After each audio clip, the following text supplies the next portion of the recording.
Hi Crystal Balls, welcome back to my channel. Thank you so much for clicking on this video today. If this is your first time here, welcome. Please think about sticking around, liking, commenting, sharing, and subscribing. I want to take a special moment to shout out my Patreons and everybody who has supported this page. I really appreciate you guys. So today we're going to be talking about Rob and Michelle Reiner and their untimely death and kind of go through and see what possibly happened. Now, I want to preface this as I am not a doctor. Like, I am not a therapist or anything like that. I can't diagnose anything. I'm just going by what spirit has told me. And I don't want anybody to mistake that as a diagnosis. So, just putting that all out there. So, as we know, Michelle and Rob Reiner were unfortunately murdered by their son Nick, and it was a very tragic situation. They were stabbed to death. I want to make it known that yes, he did it.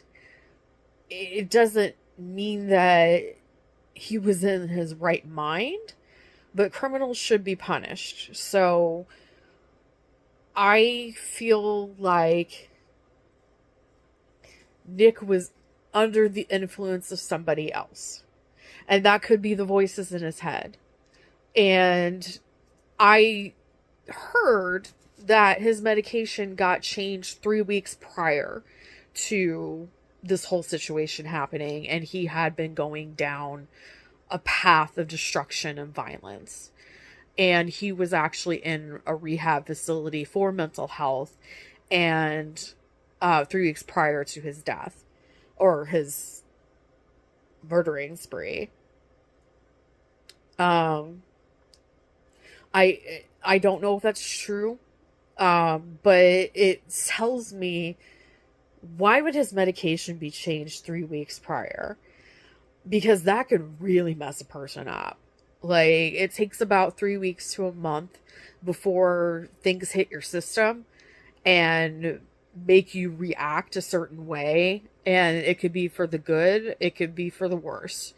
And apparently with Nick, it was for the worst.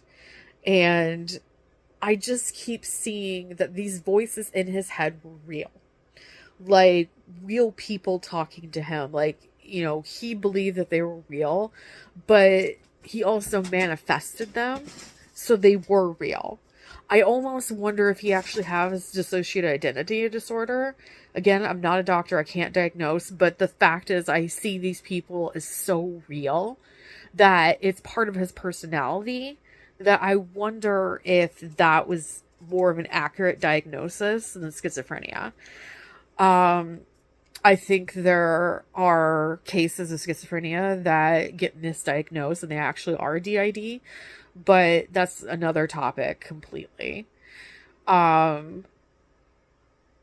He was coerced. He did not put that idea in his own head. Somebody else did. Somebody else who had an agenda against them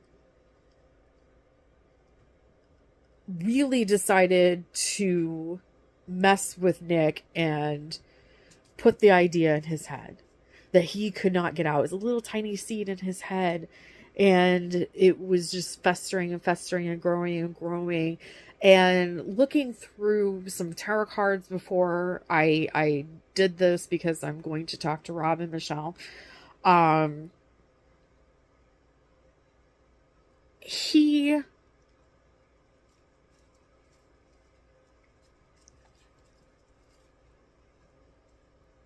he was, some of this was money motivated. A small portion of it was money motivated. Sorry for the long pause. I was just listening to it over again. He was money motivated. But it wasn't as much money as you expect. I mean, Rob Reiner's a millionaire, and you would think that Nick would want a whole crap ton of money. He didn't. He I think was looking more for an experience, maybe a different rehab, maybe something along that line. But I feel like money was maybe a 20% motivation key for what happened. I also looked to see how Nick felt about his parents, and the devil card came up, which tells me one or two things. Either there were his, and he looked at them as his wardens, um, or he saw them as truly evil. And it's hard to tell because of his mind. It is shattered. And once you take a life, let alone two, your personality, your soul shatters. And that can be for anybody who's ever taken a life in any timeline, any part of history. You take a life, a part of your soul shatters. And it will always live on in that moment. A part of you will always live on in that moment of when you killed, over and over and over again. So, as we can tell, this is very confusing. Very hard to read Nick, because right now it's like his mind is code. Like literal code. Like you see the Matrix code, that's what it looks like right now. I don't see him having any coherent thoughts at the moment. And I don't know if that's because he is suffering from his illness or he's overly medicated right now, or it could be a little bit of both. But he should be on suicide watch if he's not. And he definitely needs help. Even though he did the things that he did, he definitely still needs help, because I think there's a part of him that doesn't realize that he actually did this. And I feel like there's part of him that is completely in denial that this happened and mom and dad are still alive. So just keep that in mind.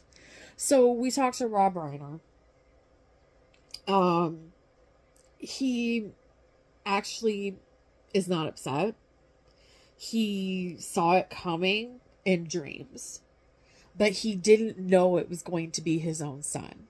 He knew that he was going to die someday. I mean, we all do. We all know we're going to die someday, but he knew it was going to come at the hands of violence. And he just wasn't surprised. He really was just like, okay, this is how it ends. And I almost feel like he didn't fight back. He might have, but he might have not been in a position where he could have fought back. He might have been asleep or drugged or something, in a different state of mind. He might have been drunk. I don't know. But it was just so ingrained in him that this was going to happen that he didn't fight back. He crossed over right away. Michelle didn't. Michelle is a completely different story. And I've never said this before, but Michelle's in hell. And I'm not talking about the biblical version of hell where there's, a devil with a pointy stick and, a long tail and horns. Like, I'm not talking about that. She's in her own personal hell right now. She is still in shock, and she's still here. She's reliving the moment over and over and over again. And she cannot believe her baby did that. Something that came out of her. Something that she loved and nurtured her entire life and fought for and fought and tried to do the best that she could with. She cannot believe that this happened. And like I said, she's in her own version of hell right now. She's not going to stay there. Her spirit needs to be healed. And right now, it's like she's in a cocoon like this that people can't penetrate. They will. She needs the time to process, and she will be ready to cross over soon. I fully believe she'll be ready to cross over and not have this automatic replaying of the situation happening and living within it for much longer. But as of now, she's completely in hell. And this off topic a little bit, but I don't necessarily believe that there is a literal hell. I believe that we put ourselves in a certain hell and we can get out of it. And she will get out of it. She has a great team of spirit guides that are telling me that they're cocooning her and they're trying to penetrate that cocoon. Or, you know what I mean? They're trying to penetrate and help ease her out of the cycle that she's in and be able to help her come over to the other side because Rob is waiting for her. It's just gonna be a quick read. That's all I have right now. I might do a second part when more information has come out, but right now this is still a very new case and I'm not hearing a lot from Rob and Michelle, except Michelle is in hell and Rob has gone to the past the veil and is with his loved ones and has accepted things more than what she has. I hope that there is more help for mental health and we can somehow get over the stigma of mental health and really, really talk about it because things like this happen. And we don't want to wait until things like this happen. We actually need to discuss it beforehand and fund it more and, release the stigma around the shame of having mental health problems. I have mental health problems and I take medication and I'm not ashamed of that. I am very much a person who supports mental health talking and mental health awareness, and I hope you guys are too. So we're going to end it here, and I hope you guys have a great day or night wherever you are in this world. Remember, every single day is a gift. Use your time wisely, and I'll see you on the next one. Bye for now.